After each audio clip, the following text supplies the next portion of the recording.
আমি একদিন মরে যাব, আমারে কবরে যাইতে হবে।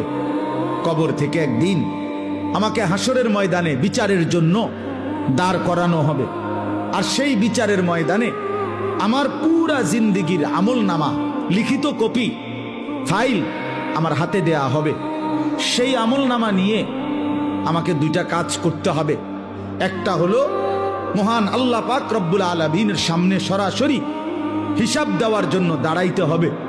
আরেকটা হলো মিজানের পাল্লায় ওজনের জন্য আমার আমল নামা দিতে হবে।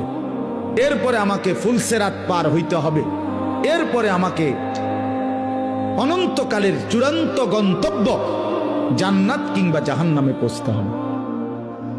এই এতটুকু স্টেজ, মৃত্যু, কবর, হাসরের ময়দান, আমল নামা হাতে নেওয়া, আল্লাহ পাকের মুখোমুখি হওয়া,